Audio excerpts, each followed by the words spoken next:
Okay, I'm kind of wondering what we're waiting for. Okay. We're just waiting for people to filter in. Okay, filter in. Yeah. There's like they're coming in. It looks like we're about there though. So Okay, yeah. And then how many sessions do you have left in this conference? we have about I think we have 4. 4. That's But amazing. yeah. 2 next week and then 1 in late April. I'm going to welcome everyone now. So Sure. Anin Anishinaabe, Anin Chimukamanik, Anin Gakina, Dishnakaz Gatikanu, Anishinaabe and Dao, Makwandotum and Dao. Dishnakaz Gatikanu, Minawa, Gordon, Henry, Jaganashamon. Welcome everyone to Unsettling Genealogies, a forum on pseudo-Indians, race shifting, pretendians, and self-indigenization in media, arts, politics, and the academy. Once again, let me remind you, this is not a forum for attendees to seek help in seeking answers about their unfound Native relatives. Let me also remind you, we have 2 more unsettling sessions next Thursday and Friday, March 31st and 1st at 7 p.m., same time as this one, Eastern Anishinaabe time. And we are honored and pleased once again to have an excellent set of speakers at the table tonight. Tani Growing Thunder and America Meredith will speak to the topic of commodifying Native images and culture in the arts. I will introduce each speaker separately. They will talk for a while, and then we'll entertain, or you'll entertain us with questions, and we'll try to respond, the speakers mostly. I'll start with America Meredith, who is an enrolled member of the Cherokee Nation of Oklahoma. As an artist, she explores the intersections between language and image, between Native and non-Native cultures, and between humans and other living beings. Meredith earned her MFA in painting from the San Francisco Art Institute and her BFA from the University of Oklahoma. She has exhibited throughout the United States, in Canada, Europe, and Asia. She has won numerous awards at Native art markets and shows. She was the 2018 Sequoia Fellow at Northeastern State University, won the 2018 Cherokee National Historical Contemporary Achievement Award, Society Contemporary Achievement Award, forgive me, and was a 2009 Artist Fellow at the National Museum of the American Indian. In 2007, America won the IAIA Distinguished Alumni Award for Excellence. So I will turn it over to America now. Thanks for being here. Oh, thank you, Gordon. And thanks for letting me be part of this conference. And thanks for hosting this conference. It's really pretty amazing to have an open forum that everyone can access on the subject, since a lot of people don't want it discussed. America Meredith Dagwadoa, Genealogies, and I'm coming to you from the Wichita homelands, ancestral homelands of the Wichita people in Oklahoma. I am primarily a publishing editor of First American Art Magazine, and you're getting screen share. Let's try that a little different. It went straight to my, yeah, there we are, PowerPoint. Okay, can you all see my PowerPoint? I can see you, Tani, not if it's working or not if it's not working. It's working. Okay, sure. I just, since so many people have brought up so many good points, and I don't want to reiterate people's excellent points, I wanted to focus in on writing about tribal affiliations. So in the arts, I'm constantly writing about artists, and it's like, okay, how do they list their tribal affiliations? And I have to do that constantly. So I think, you know, I think it's something I can offer the public. But and just to orientate who I am, this is a portrait of me as a child. So I'm very fair skinned. I'm very much a thin blood. Some people find that term offensive. I appreciate it because I never want to misrepresent myself. I never want to represent myself as more than I am. So I am predominantly of European ancestry, predominantly Swedish American ancestry. So I don't hide that. You know, I think all of our ancestors influence who we are. I'm very fortunate through my parents that I was actually exposed not only to my culture, but many other tribal cultures. And this is Medicine Springs, our practice ground, our dance ground that's been put to sleep, but Nachi people are hoping to wake it up again. So yes, I mainly edit First American Art Magazine, which is focused on not only arts, but also theater, literature. So a lot of dialogue about Native thinking, Native culture, and these are 2 of my heroes who helped launch us. And writing about tribal affiliations, a lot's already been said about this, but if you're a journalist, the law shouldn't affect you. You should just seek truth. Like I'm kind of disappointed, maybe I'm naive, that museums, universities, definitely universities have a problem with vetting Native people, but what about journalists? Because the whole point is that you're supposed to present the truth and you should have basic research skills. But any article I read by non-Native people in the mainstream press discussing tribal affiliation, I always joke that, there always has to be an error in them to show that only creator's perfect, because they just can't comprehend it. And I do not understand why. So that's why we need more Native journalists. But when it comes to tribal affiliation, I think basically the default is do not list it. You should really, someone should opt in with information instead of opting out. That basically, instead of someone as a journalist proving beyond a shadow of a doubt that this person isn't Native, that the person should present that they are Native and how. And the burden proof lies with the claimant, not the public. And why tribal affiliations are important is when you put your name next to a tribal affiliation, your actions reflect back on the tribe.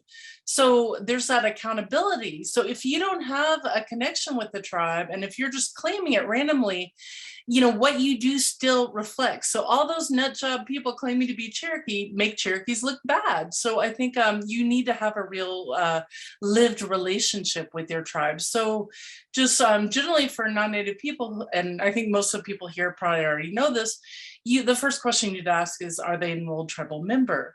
Or are they direct descendant? And there are descendants. I know that among Cherokee scholars, they kind of don't like the use of the term descendant, but all these variations, I can picture people, actual people, they're not hypotheticals. And there are people, particularly like with the Eastern Band, they have a blood quantum, and the United Kituwa Band, they have blood quantum. So there are people where their parents are enrolled tribal members, but they can enroll, but they're still employed by the tribe and they still contribute. Some speak the language, some are participate in ceremonies, so they are not tribal members. Like, I'm clear, the tribe is the authority. I'll say that over and over. I have absolutely no authority in deciding who is or isn't Native. The tribes have the authority, and I always bow to the tribal choices. However, I think it is appropriate to acknowledge a direct descendant.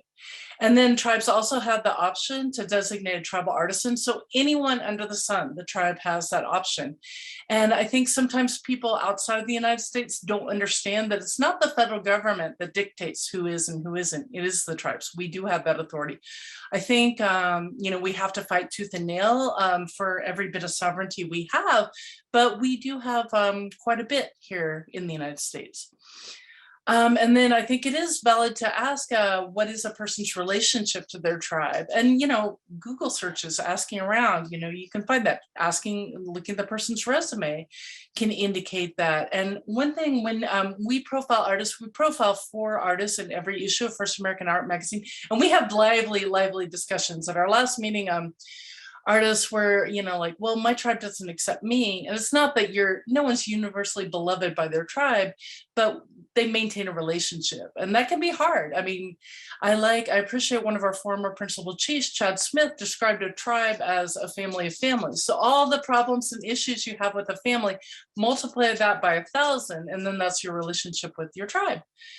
But, okay, so people will, on their resumes or their bios, they'll be like, yes, I'm an enrolled tribal member. It's like, the next question is that actually a tribe? Is it a federally recognized tribe?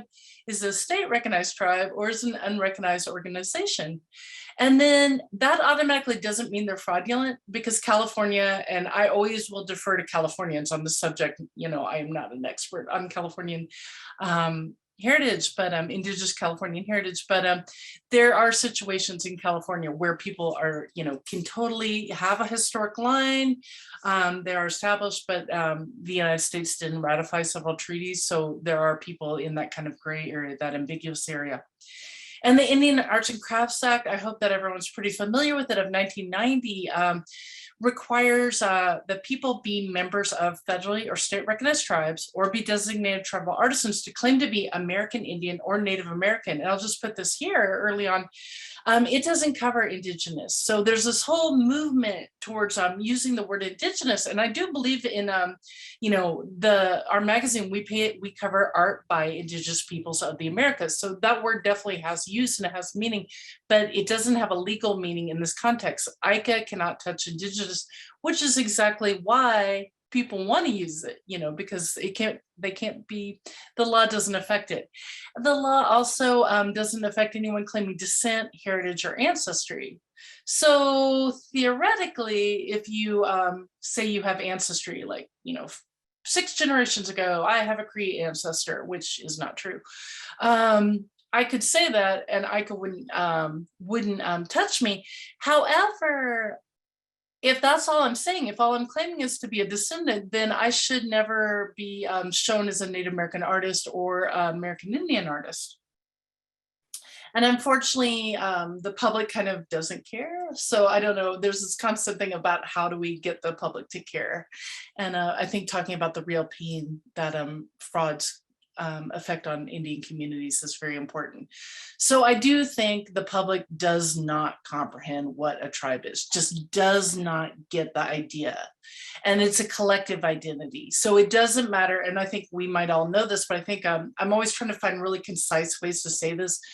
But self-identification is absolutely insufficient. The claims have to be validated by the tribe. And the example I use is I can say I'm Dwayne Johnson's wife, but that, you know, marriage it's a collective identity. One person can't claim it. Dwayne Johnson has to claim me back. Otherwise, it's a completely meaningless statement and not a little bit weird. Individuals are not the authority. It's always the tribe. So I can't be like, yes, I know who is and isn't, because tribes actually change. They change their policies. They do designate artisans. So you have to kind of keep up and you have to defer to what the tribe decides. Even if on the surface it might be unfair, it's still their decision. And this is something I really have a challenge getting across to the public, to non-Native people, is the key difference in being a Native American versus having Native American ancestry. And I really appreciate Kim Tallbear for all her work on, you know, DNA testing doesn't make you Indian. And we'll say that over and over, we'll spit at the ocean, but hopefully we'll get through. And then again, over and over and over, being Native American is not a racial identity. So when we say race shifting, and I hear that more out of Canada, I think that feeds into the idea that this is a racial identity. And also ethnic fraud. I used to use the term ethnic fraud, and I don't have a perfect term at all. I know pseudo-Indians is kind of being put forward, but where does that leave Inuit people, Métis people, and Alaskan Natives, you know, Yupik and Unangan, who are not American Indian? But discussing this, framing this as a racial conversation or ethnic conversation supports the Barry Goldwater Institute that is actively trying to undermine tribal sovereignty, white evangelical Christians, and they are actively right now trying to undermine the Indian Child Welfare Act and say this is a racial law. So we really have to be careful about how we use language. So this is just really quickly, pretend if you're a non-Native journalist, so what is a federally recognized tribe? It's really easy to find out. It takes no special skills. You Google Federal Register, tribes, current year, and you get up-to-date information. And this is the 48 states. This is not Alaska. And you can find the actual name of the tribes. And I've started modeling. I think it's really important to use the name of the tribes. I have a bone to pick with New York Times, where they have a policy of just taking a tribal name and just slapping nation on it. It's like, no. Tribal, the Kiowa Indian tribe chooses to use the word Indian, and they use to use the word tribe. Each of these tribes are autonomous. They know how they want to call themselves, so they make that choice. Like, and we need to honor and respect that choice. And there are 7 criteria. I don't know if the other people have discussed this, but for people unfamiliar with it, I'm not going to go through it now. This is online. It's really easy to Google, and you can look at the 7 criteria of what it takes to become a tribe. And it's not really legalese. It's like you need to be descendant from historic Indian tribe. That helps. You actually need that ancestry, but you also need to be, most importantly, a political unit. So a group of separate people with ancestry, they could be an organization and they can work together. I mean, that could be legitimate that you want to work together and study your history, but that doesn't make you a tribe, because a tribe is a autonomous political unit. And for Alaskan Native tribes, which I would definitely defer to Alaskan Natives, that can be looked up pretty easily. The BIA has this list, tribes served by Alaskan region, and there's like, I believe 250. Alaska has pretty much almost half of the 574 federally recognized tribes in the United States. And then there's state recognized tribes. So the previous have either met all that criteria or Congress has fast tracked them through legislation action, which is problematic, very problematic. But state recognized tribes are kind of like in a gray area, like what do they get? You can, members can say they're Native artists and be under still pass on the Indian Arts and Crafts Act, but state recognized tribes, it's not really clear cut what that means. And other states, state of Oklahoma has definitely questioned, like, do these tribes that kicked our tribes out, they did the cleansing, do they get to now declare groups tribes? Do they have that authority? So this is very problematic, but I don't want to disrespect all state recognized tribes because some have very valid claims. So there's a whole continuum, there's a complete continuum between groups that all have Native ancestry to groups that have almost no Native ancestry. But so you can look this up, and this is a list from the National Conference of State Legislatures. It's not completely up to date. I think it's information from 2019. So it's very close, but there is a gray area. So it's pretty much, luckily there's a finite amount. There's slightly above 63 state recognized tribes, and only 11 states claim them, mainly in the East where they kicked us out.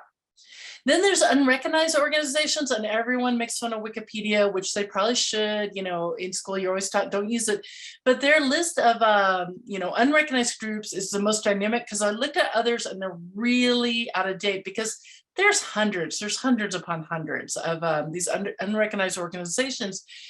And we're kind of sometimes expected to just like go along. To be polite, you're expected to like humor people and just be like, oh, well, you call yourself a tribe, I should honor you by going along with your fantasy.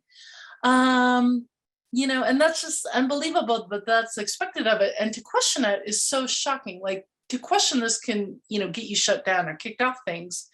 But I think we should be really cognizant and know these names and, teach other people to look for these names. And I do use the word organization. I think we should be very careful how we use the word tribe. And I don't say unrecognized Native American tribe, because I don't know if any of these people are Native. Yeah.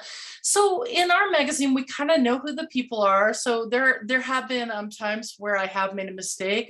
Tawny's corrected me a few times, and it's been really embarrassing.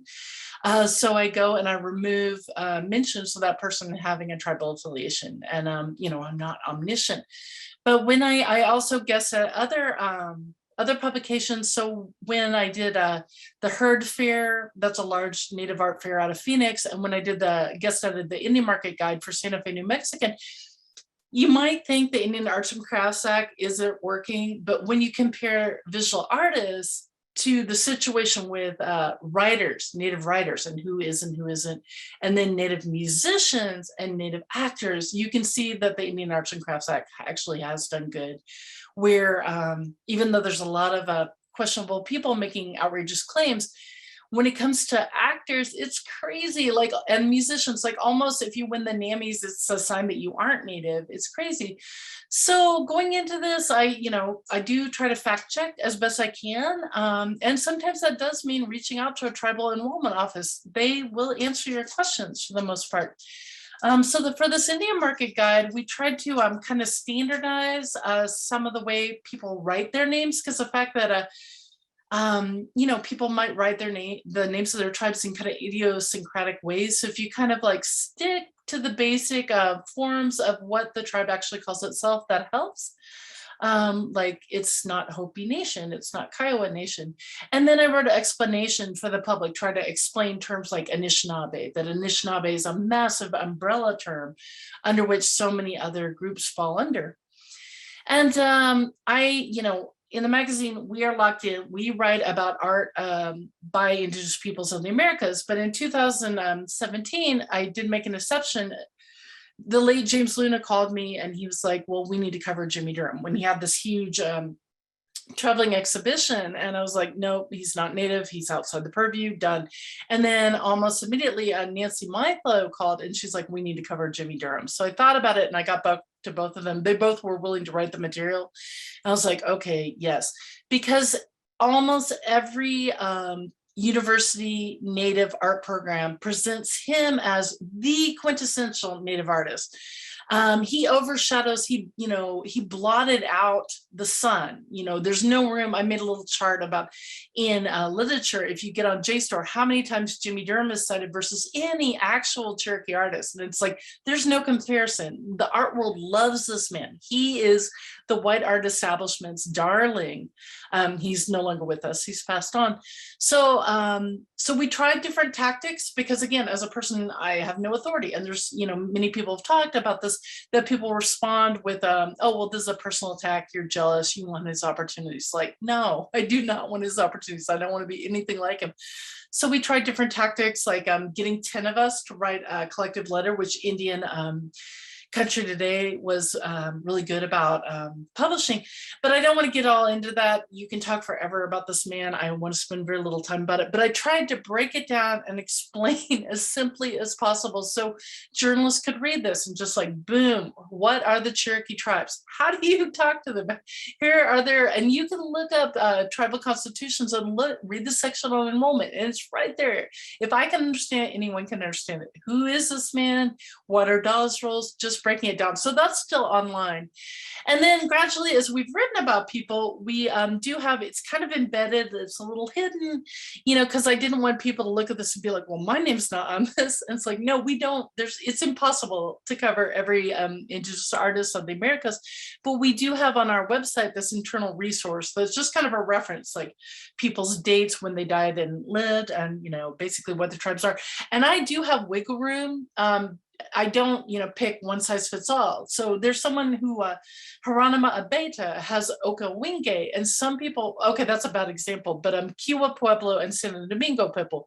Some people really staunchly prefer Santo Domingo Pueblo. It's like, okay, that's no skin off my back.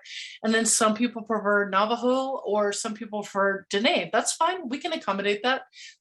We had long discussions about Muskogee or Muskogee. And it's like, we can go either way. It's fine. So we have options, but within a small group. And then on our website, on the submissions, I actually get into, what is Indigenous identity and just trying to explain that. And one good thing is, as a magazine, we do, and I always joke that I'm the only person that complies with the Indian Arts and Crafts Act as best I can.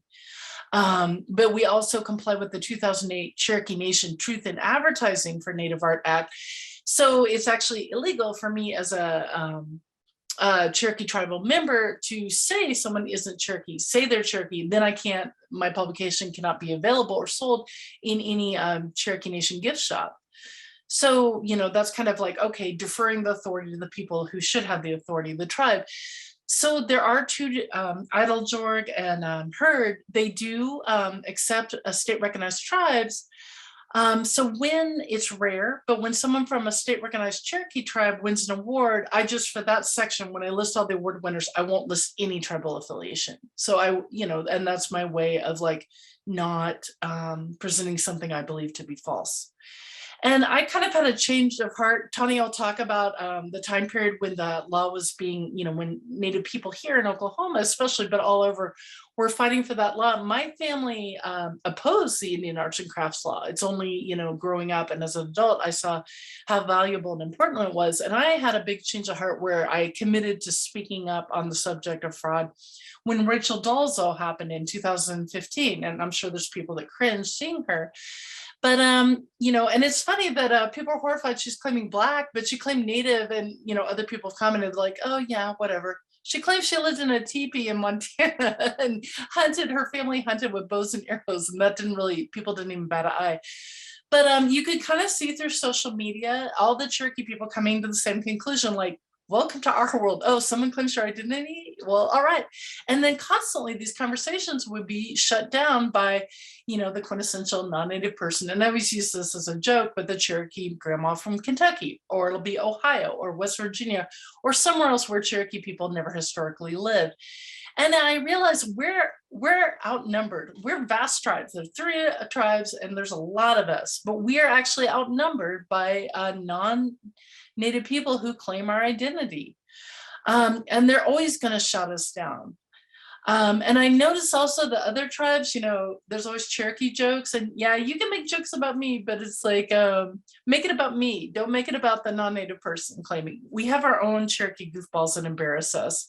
But I do ask people from other tribes, just make a little space in your head for Cherokee people, Cherokee descendants, and then non-native people that claim to be Cherokee. And I do specifically say non-native because even though the vast majority are white, there are other, Asian Americans, African Americans that also are frauds. And it's interesting about the Asian Americans, like you have a fascinating, all these people have fascinating cultures, but Asian Americans to non-native people look native. They have the right look, so it's an interesting conversation. But this is a piece of art, Universal Grandmother. Gordon mentioned something and I'm like, oh yeah, I do have an art piece about this. And it's just kind of joking because normally among Cherokee people, it's inevitable. And talking to Tani, like, if you work at a tribal museum, you'll just field incessant calls, crazy calls about people and their dreams and they were Cherokee in their past life and so on. It's nonstop. The Cherokee Nation used to have a fraudulent tribe task force. So they're not dealing with individuals, they're dealing with entire groups, and some of these groups, the Chota Band, I think have 35,000 members. They're unbelievably huge. You're talking about tens of thousands of members who not only claim their Cherokee grandmother, but have paid their $45 or whatever to join one of these organizations. And most of these organizations have 501c3 nonprofit status. Like they're serious, they're trying to get in. So the Eastern Band also have signed on to the fraudulent tribes list. So I really appreciate, and this is older, I think it stopped around 2015. There's 212 different groups, and that number's been estimated to be increased to 400. So this problem is growing, not shrinking, of fraudulent tribes. And there is a group, if you ever want to know specifically about Cherokee genealogy, they're like doing the Lord's work, is several Cherokee Nation members. This isn't sanctioned by the tribe. This is independent. They're members, but they're genealogists and they will answer questions for free on Facebook. And it's not so much living people, it's your ancestors or other people's ancestors, before 1940. And that's when the censuses are open. But that is a resource you can always use on Facebook. And I love their map because there is a saying like, I try to correct people on land acknowledgements and they don't listen to me. But West Virginia, I'm like, no, don't take Cherokee off your land acknowledgement. We did not live there. The FAM style guide is online, so it's a resource. And I am a pendant. I do believe words are very powerful. So we do kind of define how that you always specify. So I've kind of made this rule for myself, but I'll get back into, of never calling a living person Cherokee. Don't just call them Cherokee. Always break that, divide it, list their tribes. So I started as an artist, I always say I'm Cherokee Nation. And it's not because, oh my God, I'm so patriotic and we rule. It's just, I want to clarify, this is who I am. You can call them, they'll know who I am. And they might have words about me. And then I also use Eastern Band Cherokee and Katua Cherokee or Cherokee descent. And then there's self-identified Cherokee descent, where all I have going for this is this person made this statement. I have no proof, and I don't use that a lot, obviously. And then again, the resources that people can use online. So I thought the never list a living person as Cherokee, I thought that was a really elegant solution. So I tried to convince the other organizations, and the Oklahoma Arts Council said, yeah, we'll adopt that policy. That'll work. And I tried to convince a museum, and they were just like not listening to me, because sometimes Native people will also shut down this conversation. I think it's really important, after Rachel Dolezal illustrated that people don't want us to speak about this, and we need to speak about this in a civil manner, as adults, calm and reasonable as best we can.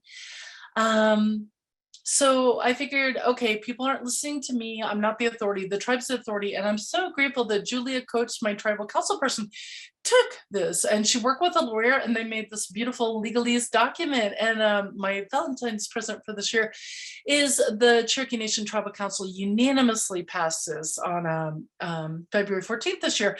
And that is essentially never list a living person as Cherokee. So we're hoping, that they'll be able to disseminate this to museums and universities, and this policy can be adopted. So the important thing is it doesn't attack people. I'm not interested in harassing people. I don't call people up. I don't give people weird emails.